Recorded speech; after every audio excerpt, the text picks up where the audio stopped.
வன்னியரசு, திமுக கூட்டணி கட்சிகள் இதை எப்படி பார்க்கிறது? 26ல் இப்படி இருக்காது கள நிலவரம், வேற மாதிரியாக அது மாறும் அப்படின்றாரு ஸ்ரீனிவாசன்.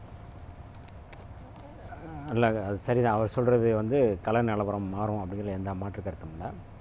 இப்போ இந்த கருத்து கணிப்பில் வந்து என்னன்னா, பாஜக வந்து 293லேருந்து 343க்கு கூடும். இந்தியா கூட்டணி அப்படிங்கிறது வந்து 232லேருந்து 188 சரியும் அப்படின்னு சொல்லி. நீங்கள் நேஷனல் மூட்லேருந்து வரீங்க.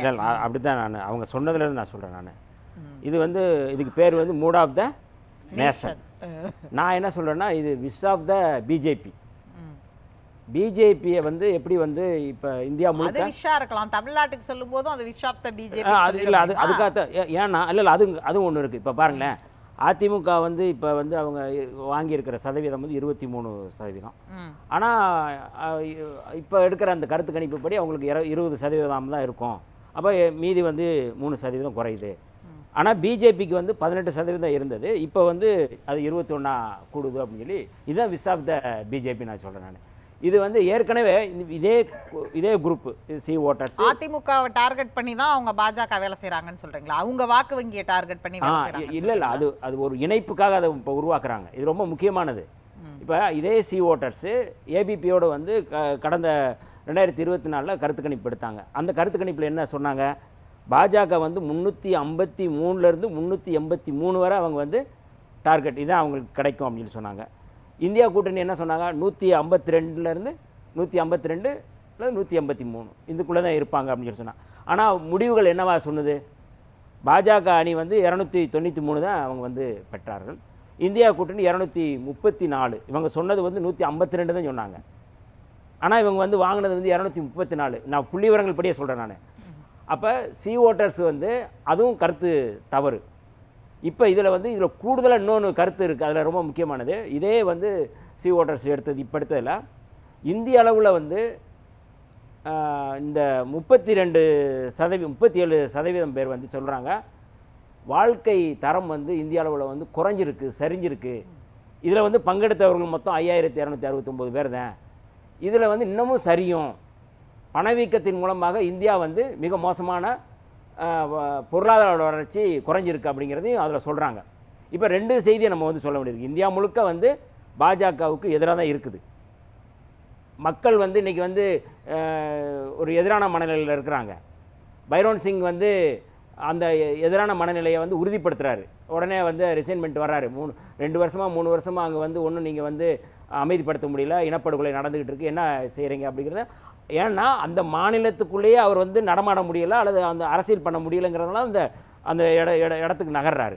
இப்போ இந்த இடத்துல வந்து தமிழ்நாட்டில் வந்து பாஜக நீங்கள் சொல்கிறீங்க பாஜகவுக்கு வந்து கூடும், பாஜக அணி கூடும்னா அந்த அணியில் இருக்கிறது மொத்தம் எத்தனை பேர்? 4 பேர் தான் இருக்கிறாங்க. தேமுதிக இருக்கிறாங்க, தேமுதிக அதிமுக வர்றாங்க, தமிழ் மாநில காங்கிரஸ் இருக்குது, பாமக இருக்காங்க, பாஜக. இந்த 3 யாருக்கு அதிக வாக்கு சதவீதம் இருக்குது? சரி, அது ஒன்று வச்சுக்கலாம். இப்போ நீங்களே அதெல்லாம் என்னாச்சு நம்ம புள்ளிவிவரங்கள் படி பார்ப்போம்.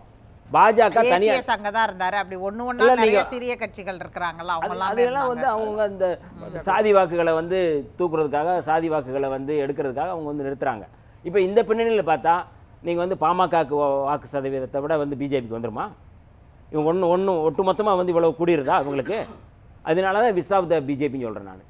பிஜேபியும் அதிமுகவும் நீங்கள் வந்து கூட்டணியில் வைக்கும்பொழுது எப்போ உன்னை விட வந்து சதவீதம் எங்களுக்கு அதிகமாக இருக்குது அப்படிங்கிற ஒரு பேரை வலிமையை பண்ணுறதுக்கு இது ரொம்ப முக்கியமாக நான் வந்து பார்க்குறேன். இந்த கருத்து கணிப்பே வந்து ஒரு திணிப்பு அல்லது ஒரு மீடியேட் பண்ணுறதுக்கான ஒரு வேலையை செய்கிறாங்க. நீங்கள் வந்து வர்ற கூட்டணியில் வந்து எப்படி செயல்படணும், உங்களோட நாங்கள் கூடுதலாக இருக்கோம் பாரு, என்கிட்ட இருக்குது, லிஸ்ட் இருக்குது. ஏன்னா அண்ணன் மாதிரி ஆளுகளாக அதை சொல்லுவாங்க. அவர் வந்து இன்னொன்று சொல்கிறாரு பாருங்கள், சீமான் வந்து இன்றைக்கி வந்து நீங்கள் கூட சொல்லும் போது சொன்னீங்க அவர் தனிச்சு நின்னாருன்னு சொன்னீங்க. ஆனால் அவர் பிஜேபியோட கூட்டணி வச்சு தான் அங்கே நின்னார், வெளிப்படையாக இல்லை. ஆனால் பிஜேபியோட கூட்டணி வச்சு தான் அங்கே நிற்கிறாங்க.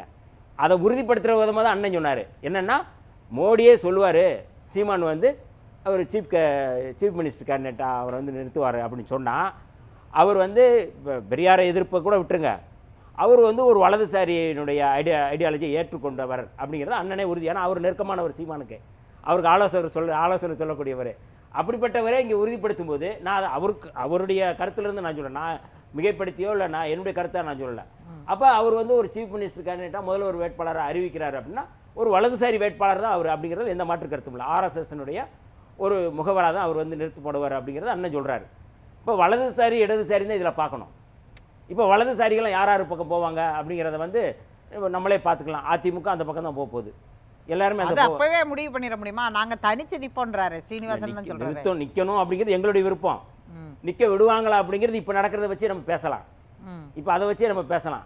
தேர்தல் ஆணையத்துக்கு தான் அதிகாரம் சொல்றது, இது எல்லாமே நம்ம ஒட்டுமொத்தமாக நம்ம பேசலாம். ஆனால் தமிழ்நாட்டை பொறுத்தளவு பாஜகவினுடைய இலக்கு அப்படிங்கிறது ரொம்ப முக்கியமாக என்னன்னா வன்முறை, சமூக பதற்றம் எல்லாத்தையும் தாண்டி அது நடத்துவாங்க. அது வந்து கட்டாயம் ஓராண்டுகள் 1.5 ஆண்டுகள் வந்து தமிழ்நாட்டில் அண்ணன் சொல்கிறாருல்ல, டெய்லி ஒரு கொலை நடக்குது, டெய்லி எல்லாம் நடக்குது அப்படின்னு சொல்கிறது இருக்குல்ல, இது எல்லாமே வந்து ஒரு உருவாக்கம் தான்.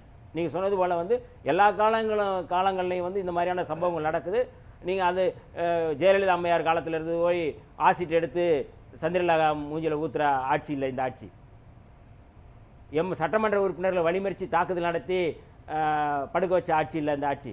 நீதியரசர்களை வந்து கஞ்சா கேஸ் போட்டு உள்ளே அடைச்ச ஆட்சி இல்லை இந்த ஆட்சி. மக்கள் ஆட்சி. அப்போ இந்த ஆட்சியை வந்து நீங்கள் வந்து வெறுமனே வந்து மக்களுக்கு எதிராக நீங்கள் வந்து திசை திருப்புற முயற்சி இருக்குல்ல, இந்த முயற்சியை தான் நம்ம வந்து பார்க்கணும். இது பிஜேபியினுடைய அஜெண்டா. இது வந்து தமிழ்நாட்டில் வந்து நான் ஒவ்வொரு செங்கலாக உருவேன்னு சொல்கிறது யார்? அண்ணாமலை போன்றவர்கள். இது எல்லாமே ஒரு அஜெண்டா செட் பண்ணி தான் கொண்டு வர்றாங்க.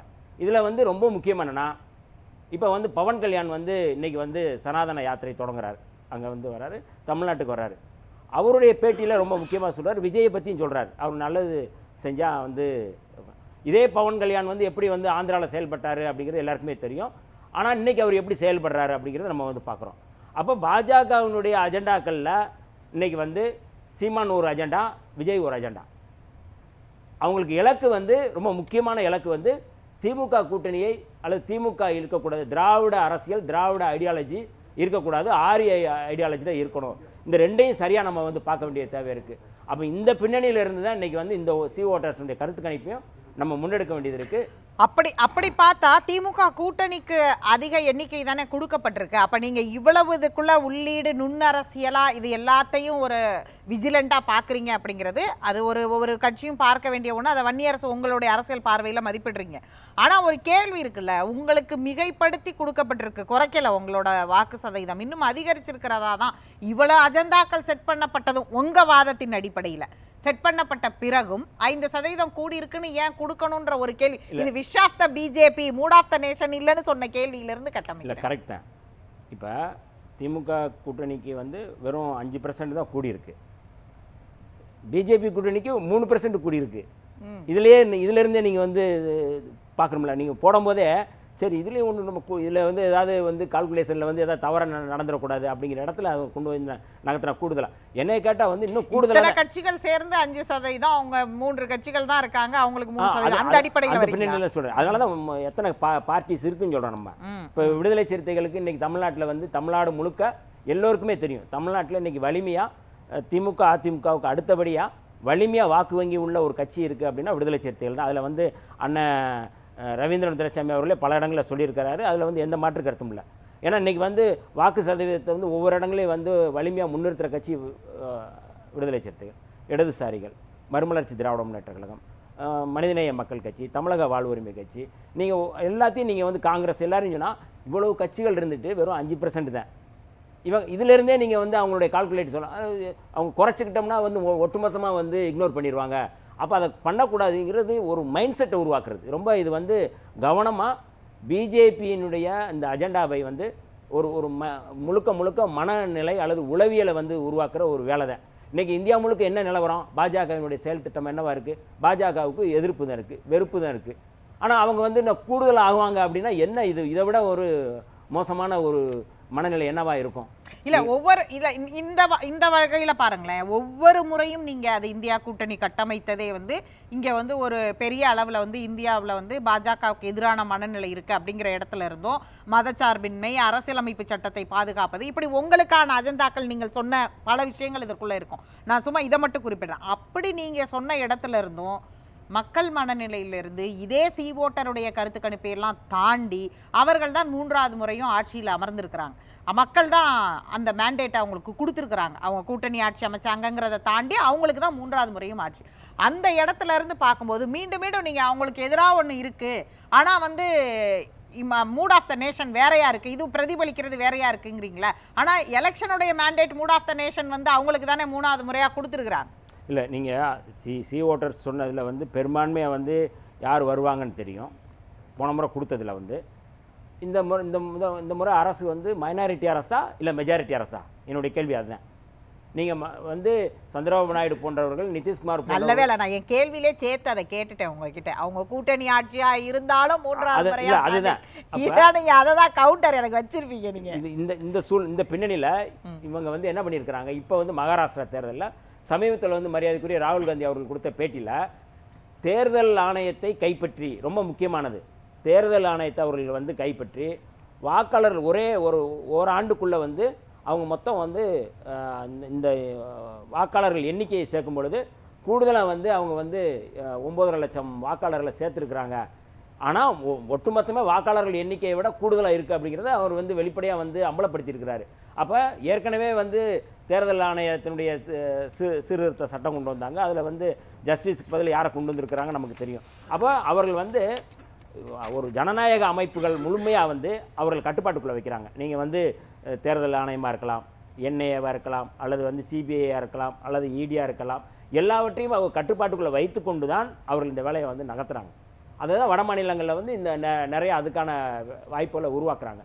அதனுடைய ஒரு விளைவு தான் வந்து நீங்கள் வந்து சட்டம் ஒழுங்கை நீங்கள் பாதுகாக்க முடியல. இந்தியாவிலே சட்டம் ஒழுங்கை பாதுகாக்க முடியலேன்னு ஒரு முதலமைச்சர் ரிசைன் பண்ணுறாருன்னா இது பாஜகவுக்கு வந்து அவமானம் இல்லையா? அந்த நாட்டுக்கு ஏற்பட்ட அவமானம் இல்லையா? அப்போ இவர்கள் வந்து ஆட்சியை வந்து நடத்துவதற்கு தகுதி இல்லாதவர்கள் அப்படிங்கிறது தான் வந்து பைரோன் சிங் சொல்கிறாரு, நம்ம சொல்லலை. அவர் ரிசைன் பண்ணுறாருன்னா என்ன அர்த்தம்? பாஜக கூட்டணி தானே அவர். அப்போ தமிழ்நாட்டில் அந்த மாதிரியான ஒரு சூழல் இல்லை. அப்போ இதை விட எனக்கு என்னுடைய கருத்து என்னன்னா 5% அப்படிங்கிறது கூடியிருக்கிறது அப்படிங்கிறது வந்து இவர்கள் வந்து குறைச்சி தான் மதிப்பிட்டுருக்கிறாங்க, கூடுதலாக இருக்கும் அப்படிங்கிறது என்னுடைய பார்வை. பாலச்சந்தர் சார் குறுக்கிட்டீங்க. அதாவது இந்த சர்வே வந்து நாடாளுமன்ற தேர்தலை வச்சு நடத்தப்பட்ட சர்வே, அசம்பிளி எலெக்ஷனுக்காக நடத்தப்பட்ட சர்வே கிடையாது. அதனால அதை நம்ம தெளிவாக புரிஞ்சுக்கணும்னு நினைக்கிறேன். நாடாளுமன்ற தேர்தல்னு வரும்போது தமிழக மக்களுக்கு வந்து ஆன்டி மோடி இது வந்து பரிபூர்ணமாக இருக்குது இன்னைக்கு வரைக்கும். அதுக்கு முழு ஒத்துழைப்பு கொடுக்கறது மோடி தான். அவருக்கு எதிரான ஒரு வாக்கு மனநிலை கொடுக்கறது அவர் தான். உதாரணமாக அந்த இரும்பு யுகத்தை பற்றி இவங்க சொன்னாங்க. It's very fantastic Discovery.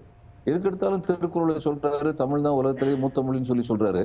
தமிழர்கள் தான் இரும்பு யுகத்தில் வந்து முதல்ல வந்து இரும்பு யுகத்தில் வந்து பயன்படுத்தினவங்க தமிழர்கள் தான் சொல்லி ஒரு ஆய்வு சொல்லுது. அந்த ஆய்வு வந்து இன்டர்நேஷனலி அவங்க என்ன மெத்தடாலஜி அடாப்ட் பண்ணாங்களோ அதை எல்லாரும் ஏற்றுக்கிட்டு இருக்காங்க, இது சரியான மெத்தடாலஜின்னு.